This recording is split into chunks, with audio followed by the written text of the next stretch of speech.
octubre por toda España sonó la voz de revolución. La roja Asturias surgió en la calle con energía y gran valor. El estallido revolucionario se hizo coincidir en 1934 con la entrada de ministros derechistas de la CEDA en el gobierno republicano el 5 de octubre. Era una huelga general revolucionaria convocada para toda España, pero en Asturias desde el principio fue una verdadera insurrección que se inició en las cuencas mineras, donde los obreros más combativos de todo el Estado llevaban tiempo preparándose para la lucha armada.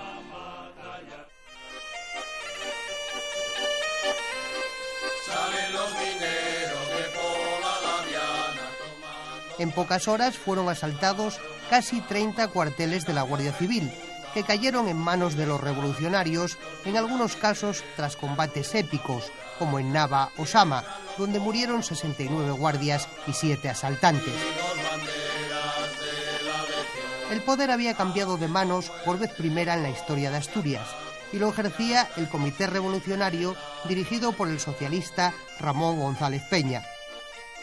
La revolución cuajó en Asturias al grito de uníos hermanos proletarios por la unidad de socialistas, comunistas y anarquistas, aglutinados por vez primera en una alianza obrera gestada meses antes. Estalla la revolución y empezaron los obreros, toda la cuenca donde había cuarteles de la Guardia Civil, fueron tomando y otros sitios pues abandonaban, pero hasta la Felguera. Aquí donde más resistencia hicieron fue en Barredo, había un cuartel que subió un rapaz a un techo que llamaban el Chato de Canzana, y empezó a meter ellos dinamita por el techo y por abajo, y entonces salieron ya y tal.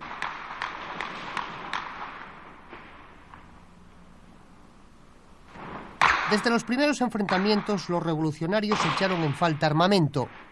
Contaban con lo que desembarcaron del alijo que transportaba el barco Turquesa un mes antes, y durante la revolución asaltaron las fábricas de armas para abastecerse. Pero supieron esas carencias con la dinamita sacada de las minas.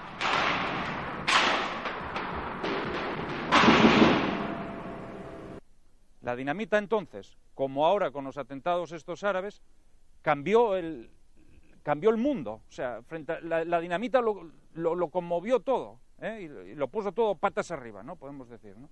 De bajar a Oviedo empuñando mi fusil y morirme disparando contra la Guardia Civil. El día 6 comienza el asalto revolucionario a Oviedo, el objetivo básico desde el punto de vista estratégico y también político, porque la capital ya era el centro del poder regional. La República declara el estado de guerra y comienza el asedio militar. Entre las fuerzas de seguridad y el ejército disponían en Asturias de unos 2.700 hombres, 2.000 de ellos en Oviedo. Fueron reforzados por más de 15.000 movilizados por el gobierno, el número que sumaban los revolucionarios. La entrada en Oviedo de los mineros, donde tomaron el ayuntamiento, les levantó la moral. Un grupo siguió a Campomanes arriba a golpes de dinamita contra las puertas y los balcones, y otro grupo vino a esta plaza, que es donde estaba instalado el Comité Central. Después, aquel día, que el primer día, el 5 de octubre por la noche, pues ya se ocuparon los mineros, los revolucionarios, los grupos que venían, ocuparon toda la zona desde Santa Cruz hasta Campomanes, y el Fontán y esta plaza, o sea, ocuparon toda esta parte de la ciudad, ya quedó ocupada. Yo, como vivía en la calle Martínez Marina, pues viví todo aquello, desde el susto de la ciudad hasta que entraron los primeros, porque hubo un momento de silencio, de cerrada todas las puertas, de toda la ciudad cerrada, y era impresionante. No había más que unas cuantas ametralladoras montadas por los militares y por los de asalto en la Escandalera, y no se veía nada más. Todo lo demás estaba acuartelado, la fuerza estaba acuartelada, la gente no se veía un alma por la calle, ni coche, ni nada. Cuando subimos hasta allá, hasta el Boquerón de Brañez, allí enlazamos con González Peña y al día siguiente nos pusimos de acuerdo y él nos dijo que viniéramos hacia San Pedro. Entonces vinimos nosotros hacia San Pedro, rodeamos la iglesia con otras fuerzas mineras y la tomamos. Y a la mañana siguiente, día 7, vinimos por acá de nuevo y tomamos el depósito de máquinas. Entonces se reunió allí toda la gente de La Argañosa y de los barrios vecinos, un acto de gran emoción popular, y eligieron el comité revolucionario que yo presidí aquí en este depósito. UHP, signo de más, que la revuelta sirvió al obrero para saludar. Los rebeldes se impusieron en todo el centro de Asturias, donde ya vivía la mayoría de la población. La autoridad y la vida cotidiana dependían de los comités revolucionarios de cada lugar, dirigidos por socialistas, comunistas o anarquistas. Se llegó a suprimir la moneda oficial, se asaltaron bancos y se acarició la utopía de una sociedad sin clases, con un poder popular inspirado en la Revolución Rusa de otro octubre histórico, el de 1917. En la comuna asturiana, los anarquistas dominaban La Felguera y Gijón, donde la CNT era mayoritaria. Tendremos todo este horror, el socialismo es nuestra bandera, vivan los soviets, viva la Unión. La CNT fue, vamos a decir, el movimiento más característico del proletariado español y el más revolucionario. Pero dentro de la CNT había una profunda división entre los partidarios de la alianza con la UGT, que ya tenían un largo recorrido detrás, desde Quintanilla, etcétera, y por eso esa preponderancia en Gijón, y los contrarios a cualquier acuerdo con el Partido Socialista y con la UGT, fundamentalmente el sector faísta, que podríamos decir aquí, pues encabezado por Segundo Blanco. Sin embargo, este sector faísta, contrario a la Alianza Obrera, es el que luego también va a participar en el gobierno de la guerra, lo cual es una contradicción, ¿no? Y denota pues el bajo nivel intelectual y de coherencia de los dirigentes del proletariado español en sentido amplio, ¿no?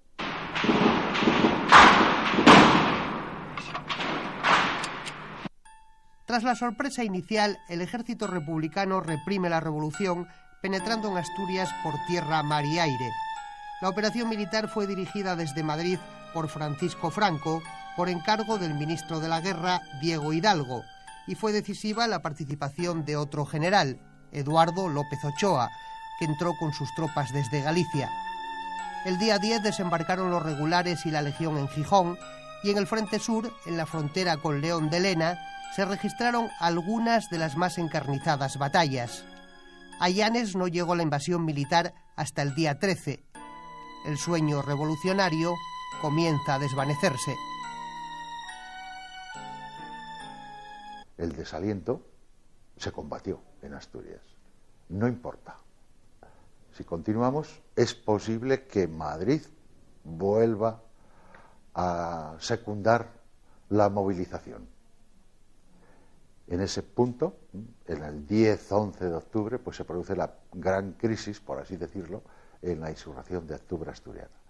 El máximo dirigente del ejército obrero asturiano, Ramón González Peña, abandona la lucha, huye. Casi al mismo tiempo que el máximo dirigente de la familia socialista, Largo Caballera, que había protagonizado el movimiento, se esconde en su casa, hasta ser detenido por la policía. Pero la movilización en Asturias, decía, la revolución continuó, y continuó una semana más. Pocos días, pero muy significativos. Noticias llegan de Cataluña con la gran prueba de su traición. Asturias se quedó sola durante la Revolución de Octubre. Se esperaba que se sumaran trabajadores de otras zonas de España, sobre todo de Cataluña, pero allí el levantamiento tuvo un contenido nacionalista en vez de obrero.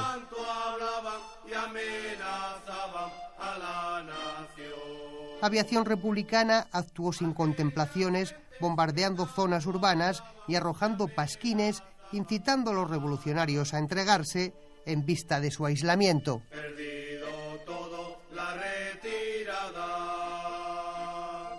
En el 34 nos dejaron solos, porque los anarquistas en Cataluña llamaron al trabajo y nos quedamos aislados.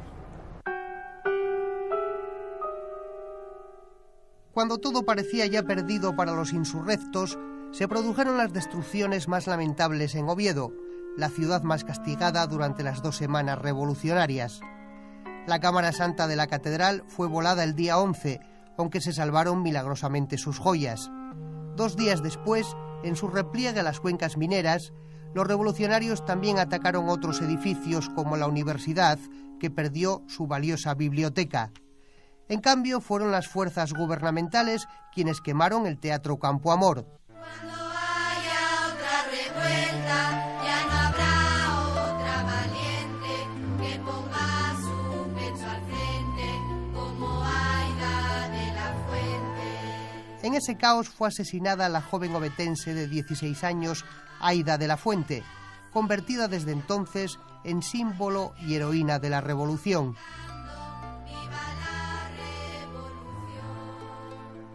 El día 15 la capital ya había sido tomada. Belarmino Tomás, el socialista que preside el tercer comité revolucionario, pacta con el general López Ochoa la rendición y acaba en el extranjero. El acuerdo consiente la entrada de las tropas en las cuencas, con excepción de las africanas que había movilizado el ejército.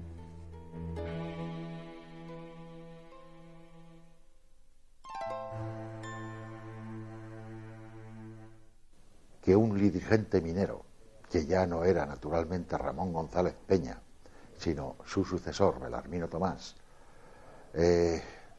exigiera negociar la rendición y que esta oferta, esta demanda fuera aceptada, no era algo frecuente. Fue muy singular. Hasta entonces, la rendición incondicional era lo que había predominado en toda la historia de la lucha de clases en España.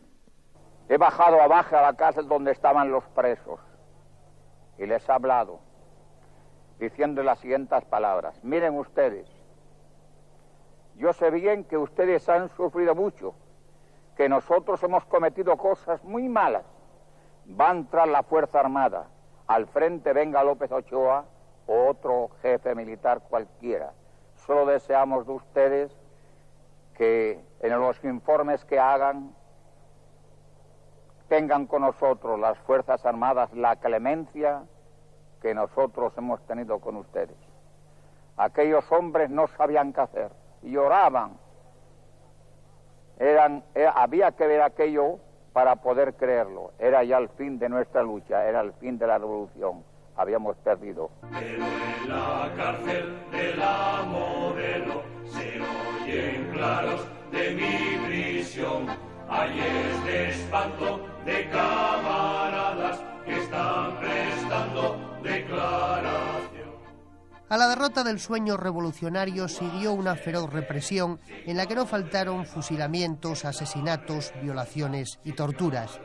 Los presos de octubre llegaron a ser decenas de miles y no fueron amnistiados hasta el triunfo de la izquierda en 1936.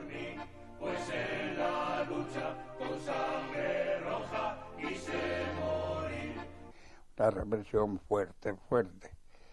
Había un aparato que llaman el tubo la risa y nada más que hablaban de eso los obreros, pues se conoce que yo no lo vi el aparato, pero se conoce que era un aparato que desde luego les hacía sufrir mucho.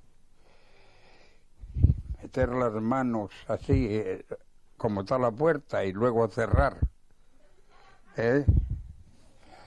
Emplearon muchos métodos de represión entonces, teniendo las paredes de los cuarteles llenas de sangre. castraron.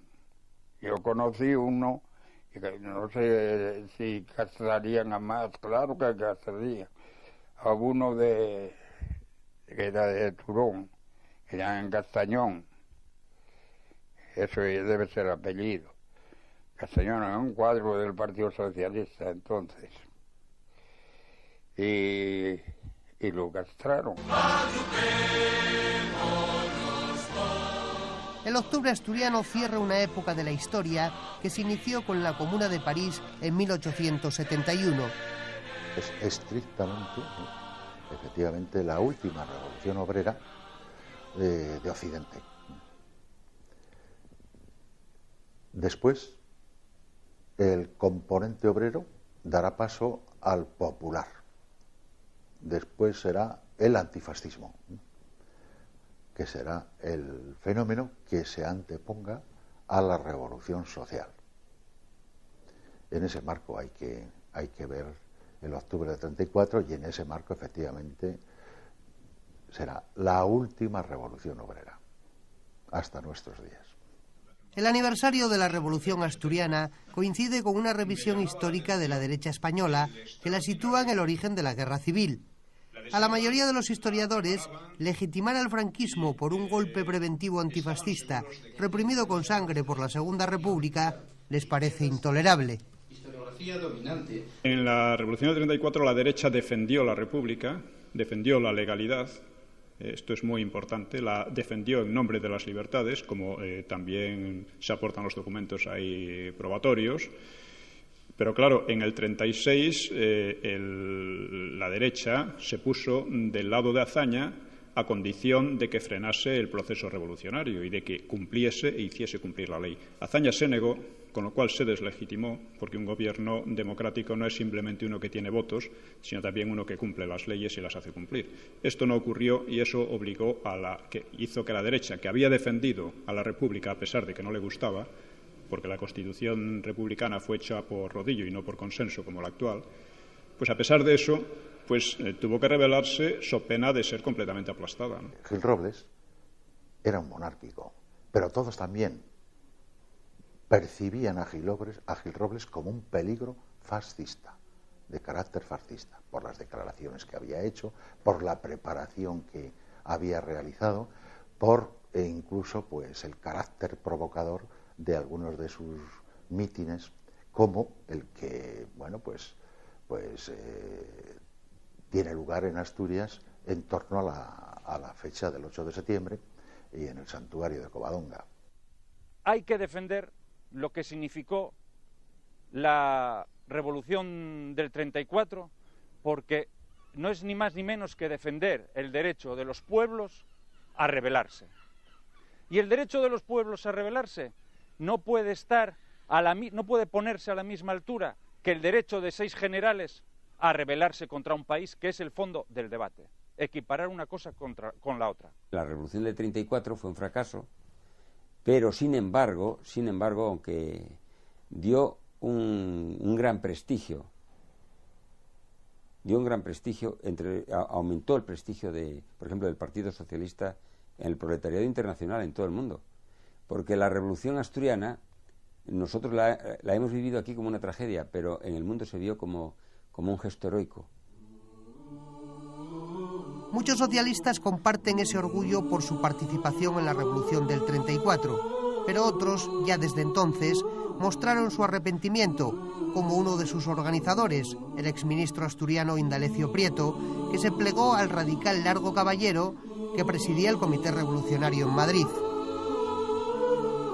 La huelga general insurreccional programada por Largo Caballero bajo la fórmula de un franco movimiento revolucionario, y don Francisco Largo Caballero entendía por franco movimiento revolucionario una huelga general más intervención de un sector del ejército, como la que se había producido en 1930. Ese era el formato de movimiento revolucionario para don Francisco Largo Caballero, que ello hubiera podido provocar el colapso del gobierno democrático existente y en su lugar el Partido Socialista ocupara el poder. Ese era Ese era el plan de Largo Caballero. El PSOE debería reconocer los hechos tal como fueron, con lo cual nos demostraría que ya no es el mismo PSOE de entonces. Yo creo que más que hacer autocrítica lo que hay es que debatir y seguir discutiendo y escribiendo sobre esta etapa, puesto que la derecha mantuvo durante mucho tiempo su visión de ella, y la izquierda tuvo el temor, a partir de la transición, de que la izquierda no quería reproducir el final de la Segunda República. Y como no quería reproducir el final de la Segunda República, yo creo que la izquierda fue muy prudente, tal vez excesivamente prudente, en debatir los temas que la guerra civil suspendió.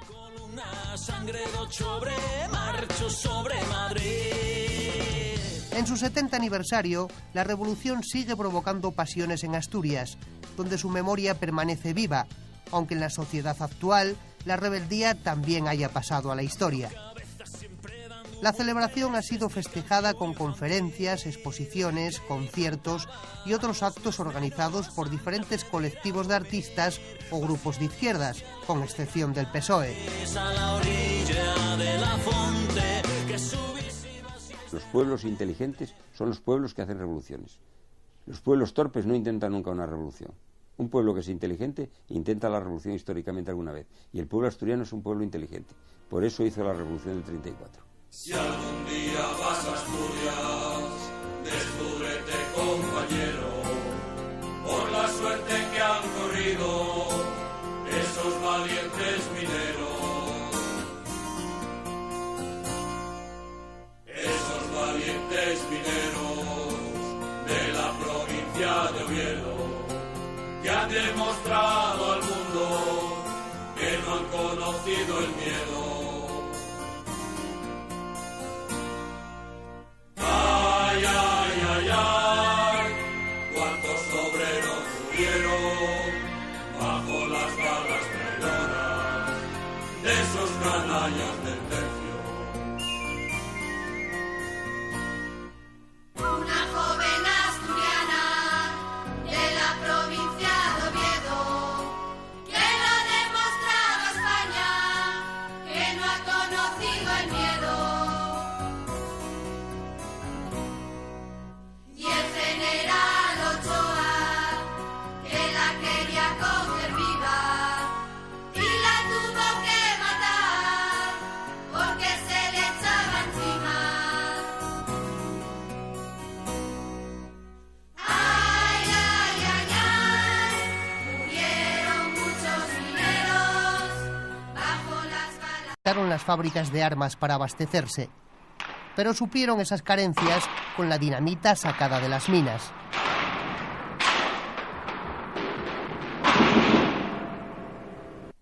La dinamita entonces, como ahora con los atentados estos árabes, cambió el mundo. O sea, la dinamita lo conmovió todo, y lo puso todo patas arriba, ¿no? Podemos decir, ¿no? De bajar a Oviedo empuñando mi fusil y morirme disparando contra la Guardia Civil. El día 6 comienza el asalto revolucionario a Oviedo, el objetivo básico desde el punto de vista estratégico y... Octubre por toda España sonó la voz de revolución. La roja Asturias surgió en la calle con energía y gran valor. El estallido revolucionario se hizo coincidir en 1934 con la entrada de ministros derechistas de la CEDA en el gobierno republicano el 5 de octubre. Era una huelga general revolucionaria convocada para toda España, pero en Asturias desde el principio fue una verdadera insurrección que se inició en las cuencas mineras, donde los obreros más comían. La revolución cuajó en Asturias al grito de uníos hermanos proletarios por la unidad de socialistas, comunistas y anarquistas, aglutinados por vez primera en una alianza obrera gestada meses antes. Estalla la revolución y empezaron los obreros, toda la cuenca donde había cuarteles de la Guardia Civil, fueron tomando y otros sitios pues abandonaban, pero hasta la Felguera. Aquí donde más resistencia hicieron fue en Barredo, ¿saben? Un cuartel que subió un rapaz a un techo que llamaban el chato de Canzana, y empezó a meter ellos dinamita por el techo para abajo, y entonces salieron ya y tal.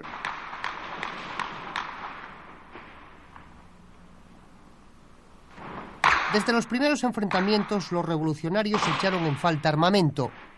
Contaban con lo que desembarcaron del alijo que transportaba el barco Turquesa un mes antes, y durante la revolución, asaltantes combativos de todo el Estado llevaban tiempo preparándose para la lucha armada.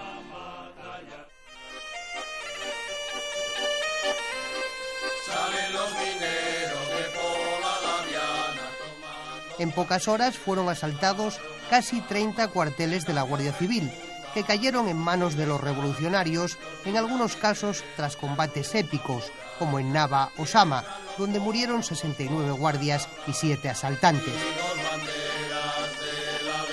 El poder había cambiado de manos por vez primera en la historia de Asturias, y lo ejercía el Comité Revolucionario, dirigido por el socialista Ramón González Peña.